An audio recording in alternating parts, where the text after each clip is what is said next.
Actually Jaganmohan Reddy గారు and ఆయన కింద పనిచేసే వాళ్ళంతా కూడా 2029లో మేము ఏంటో చూపిస్తాం, రప్ప ఉంటదని చెప్పి ఒక్కొక్కడు పద్ధతి లేకుండా రౌడీలాగా మాట్లాడుతున్నారు కదా. రౌడీలు రపరప రౌడీజం చేసినా బాగుండేదిరా. 2019 నుంచి 2024 దాకా మేము రౌడీజం చేసినా బాగుండేది. కనీసం నీలాంటి వాళ్ళు చాలా మంది పుట్టుకొచ్చారు. అలాంటి వాళ్ళు అబద్ధ ప్రాపగాండా, అబద్ధాలు చెప్పడానికి కొంచెమన్నా భయపడేవాళ్ళు. ఆ రౌడీజం చేయలేదనే మా బాధ. ఏమి చేస్తాం, జగన్ గారు డెమోక్రసీని, ఫ్రీడమ్ ఆఫ్ స్పీచ్ ని నమ్ముకున్న ఆయన. మీరు చేస్తున్నారే రెడ్ బుక్ రాజ్యాంగం అని. అట్లాంటి రాజ్యాంగం ఏదో ఒకటి తెచ్చి మేము కూడా ప్రతి ఒక్కరిని బొక్కలు తెచ్చుంటే లైన్లోకి వచ్చేవారు బాగానే.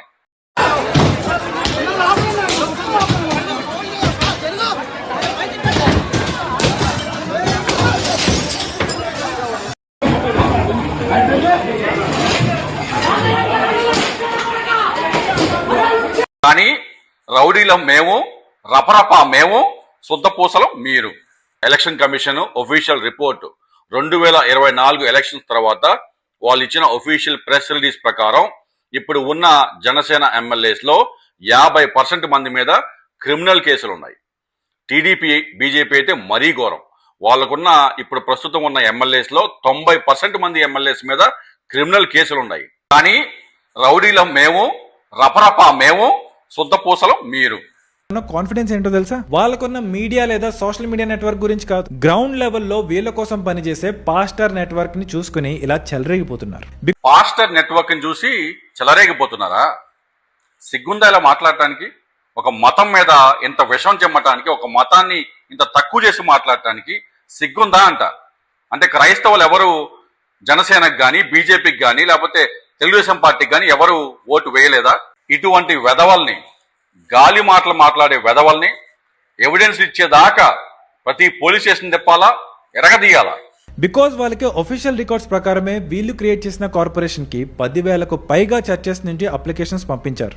AP state Christian finance corporation ని 2008లో వైఎస్ఆర్ గారి హాయంలో మొదలైంది. 10,000 అప్లికేషన్లు చర్చిలు కట్టుకోవడానికి వచ్చినాయా? సరే, 2008లో నువ్వు చెప్పిందే నిజం అనుకుందాం. 10,000 చర్చిలు కట్టడానికి అప్లికేషన్లు వచ్చినాయి అనుకుందాం. తప్పేంట్రా? 2008లో మాస్క్లు, దర్గాలు 10,000 ఉన్నాయి. దేవాలయాలు, హిందూలో దేవాలయాలు 24,722 ఉన్నాయి. తప్పేంటి? 10,000 చర్చిలు ఉంటే తప్పేంటి?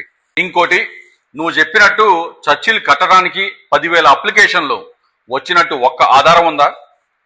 నువ్వు చెప్పిన 10,000 అప్లికేషన్లు జగన్ గారు పాస్టర్ల కోసం, ఇమామ్స్ కోసం, లేకపోతే అర్చకుల కోసం ఆయన ప్రవేశపెట్టిన ఒక స్కీమ్ కి 10,000 మంది పాస్టర్లు అప్లికేషన్ పెట్టుకున్నారు. దాంట్లో 8,400 పాస్టర్ని వ్యాలిడ్ గా తేల్చారు. మిగతా వాళ్ళు అర్హులు కాదని చెప్పి పక్కన పెట్టారు. ఇదే 8,400 మంది పాస్టర్లకు మొన్న చంద్రబాబు నాయుడు గారు కూడా ఆయన ప్రభుత్వంలో 2025లో 50 కోట్ల రూపాయలు ఇచ్చినారు. ఇంకొక ఫన్ ఫ్యాక్ట్ ఏంటో తెలుసా? లాస్ట్ ఎలక్షన్స్ కి ఆంధ్రప్రదేశ్ కౌన్సిల్ ఆఫ్ చర్చెస్ వాళ్ళు ఒఫీషియల్ గా ఈ లెటర్ ని ఆంధ్రాలో అన్ని చర్చెస్ కి పంపించారు. మరి ఈ లెటర్ లో మ్యాటర్ ఏంటి అని చూస్తే, ప్రతి వేరు డినామినేషన్లు గల చర్చ్ లీడర్స్, అలాగే క్రిస్టియన్ ఎడ్యుకేషనల్ ఇన్స్టిట్యూషన్స్ నడిపే వాళ్ళు, చారిటీ నడిపే వాళ్ళు, వీళ్ళందరూ కూడా మన డివౌట్ క్రిస్టియన్ అయిన వైఎస్ జగన్మోహన్ రెడ్డి గారికి సపోర్ట్ చేయాలని పిలిపించారు.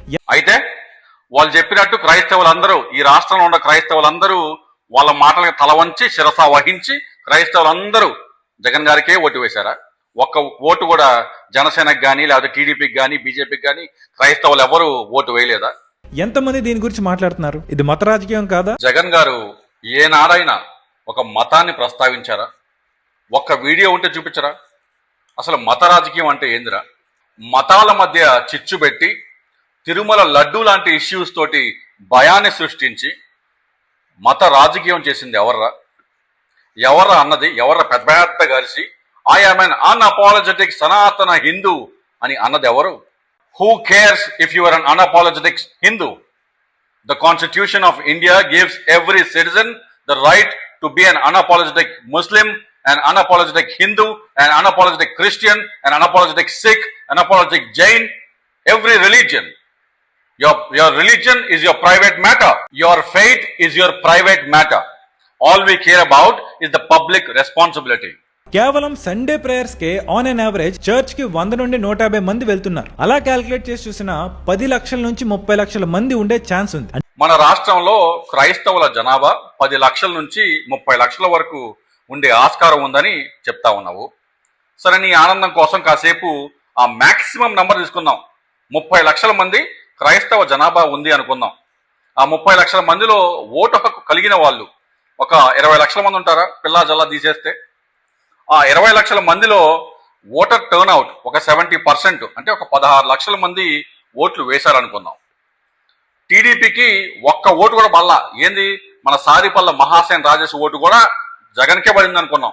ఏది, మన పవన్ కళ్యాణ్ భార్య గారు ఆమె ఓటు కూడా జగన్కే పడింది అనుకున్నాం. ఒక్క ఓటు కూడా టీడీపీకి కానీ జనసేనకి కానీ పల్లా. అన్ని ఓట్లు 16 లక్షల ఓట్లు జగన్కే పడింది అనుకున్నాం కాసేపు. మొన్న 2024లో జగన్ గారికి పోలైన మొత్తం ఓట్లు 1,33,00,000. మరి 1,33,00,000లో ఈ 16 లక్షల ఓట్లు పర్సంటేజ్ ఒక 12%. సరే, ఈ 12% మంది ఓట్లు ఏదో క్రిస్టియన్ కౌన్సిల్ వాళ్ళు చెప్పారని చెప్పి ఓటు వేశారంటున్నావు. మరి మిగతా 88% ఓట్లు ఏ హిందువుల దేవాలయం, ఏ మస్జిదు చెప్తే వేశారా జఫా? చాలా మంది వాళ్ళ సర్టిఫికేట్స్ హిందూగానే ఉంచేసుకుని క్రిస్టియానిటీని ఫాలో అవుతూ వస్తున్నారు. అండ్ నిజంగా లెక్కలన్నీ బయటకు వస్తే మాత్రం అందరూ భయపడాల్సిన స్టేజ్ లో మన స్టేట్ ఉందని అర్థమవుతుంది. ఒక మతం కొంచెం పెరిగితే ఒక రాష్ట్రం, ఒక దేశం బలహీనపడిపోతుందా? మన దేశ చరిత్ర గురించి ఎప్పుడైనా చదివావా? ఎన్నో సంస్కృతులు, ఎన్నో మతాలు, ఎన్నో రాజ్యాలు మన దేశాన్ని ఏలినా కూడా మన దేశాన్ని అన్ని మతాలు, క్రైస్తవులు, హిందువులు, జైనులు, సిక్కులు, ముస్లింలు అందరూ కలిసే ఈ దేశాన్ని నిర్మించారు ఇన్ని వేల సంవత్సరాల నుంచి. నువ్వు ఈరోజు మన రాజ్యాంగం, మన దేశం, మన రాష్ట్రం కేవలం ఒక మతం పెరుగుతుంది కాబట్టి ప్రమాదంలో పడుతుందని చెప్పి మన రాజ్యాంగాన్ని చులకనగా మాట్లాడుతూ ఉన్నాం. ఒక మతాన్ని చూసి భయపడే అంత బలహీనమైన దేశం అయితే మన భారతదేశం కానే కాదు.